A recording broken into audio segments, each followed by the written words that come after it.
At Mercer University, research projects are an encouraged milestone in every student's life. Usually, when people hear the word research, they often think of the fields of science, technology, engineering, or math. But what does a research project in the humanities look like? Join us for a discussion with Sarah Moore as she describes her research project for Mercer's Great Books program. First of all, what's your major? What are you studying right now? Yes, I'm a double major in English and Spanish. Ooh, super cool. And what year are you? I'm a junior. This project is basically advocating for greater diversity in the Great Books curriculum. I am a Great Books student at Mercer. I'm in my 5th class right now. I absolutely love the program. It's one of my favorite things about Mercer. The inspiration for my project came last year when I was working as a preceptor in the Great Books program. And that was really the impetus for this project. So I started thinking more about my own experience in the Great Books program, looking around me at the classes I had taken at Mercer, and realizing that almost all the students in my own Great Books classes had also been white. And that's basically where this whole project began. I was just curious about the history of the Great Books program in general, and specifically at Mercer, how it had been implemented. Basically, the question I was trying to answer is, why is there such a big difference between the racial demographics of the Great Books program and the demographics of Mercer as a whole? And is there something we could do to fix that issue? The Great Books program is a general education track in the College of Liberal Arts. Students engage with famous and influential Western texts, beginning with the ancient Greeks and finishing in the mid-20th century. For example, these are the texts required for Great Books 306. You can find a complete list of the Great Books on Mercer's website. Every class is taught in a Socratic seminar style. This means that the students are responsible for leading the discussions.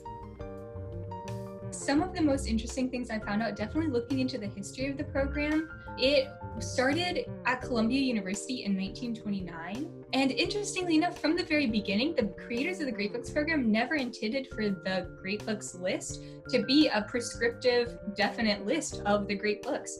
From the beginning, they acknowledged that, in their own words, any list is a compromise. For more details on how the Great Books program is structured, Dr. Thomas, head of the Great Books department, provides further context on how the program makes room for diverse voices.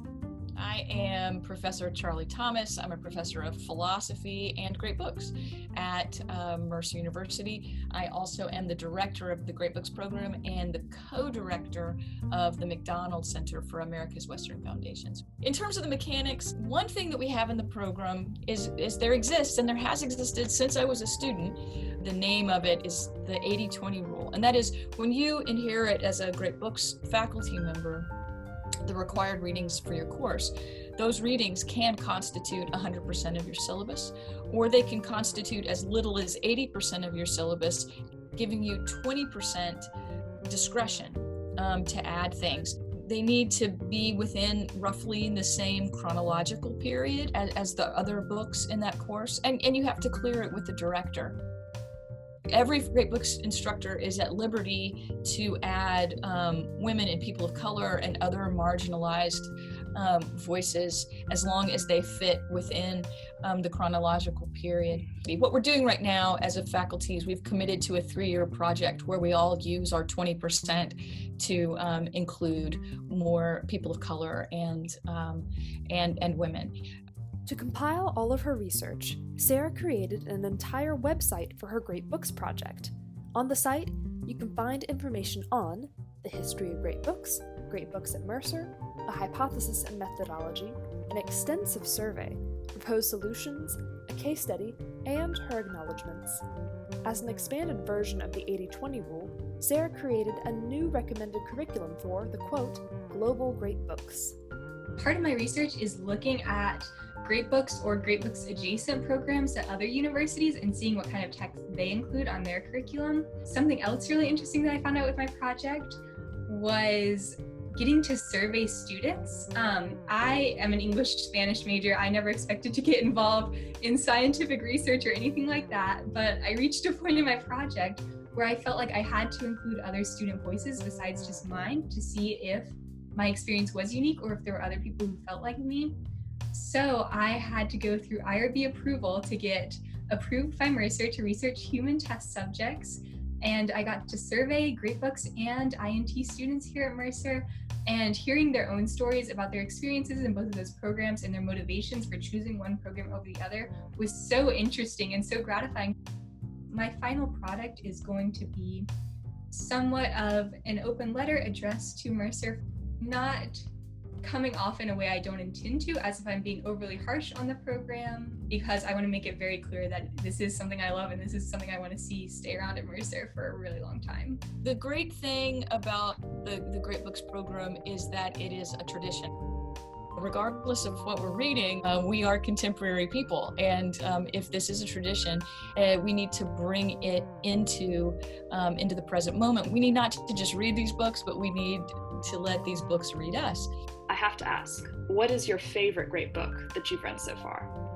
That is a good question. I think I'll have to say my favorite official great book that's on the curriculum is the Oresteia by Aeschylus. That is absolutely one of my favorite books. And my favorite great book that's not an official great book, but one of my professors included it this semester, is Margaret Cavendish, The Blazing World. I think it's just a delight. It's completely silly and ridiculous, and I loved reading it. Over time, those works that get added, that just 20% discretionary part of the syllabus, they often become part of the Great Books program. Speaking of great books, why should someone join the Great Books program? That is a great question. I think someone should join the Great Books program. Obviously, I'm aware that it's not for everyone. It's not for people who don't like reading or writing, because there is a lot of that. But there is really nothing quite like studying the most influential texts in history with your own classmates and learning together as you go. I think it's such a wonderful idea. I think you develop intellectual courage. Great Books helps you learn to disagree. I also think breaking down the power structures of academics can be incredibly powerful. It's taught me so much, not only about these historical ideas that have formed the way we approach academics today, but also about how to make arguments, how to debate people respectfully, how to write well. And as someone who wants to be a lawyer one day, I know these are all skills that are going to help me in my future career. And I think that that's true of anyone, even if you don't plan to enter a field where you're going to be making a lot of arguments. I think anyone can benefit from a Great Books curriculum.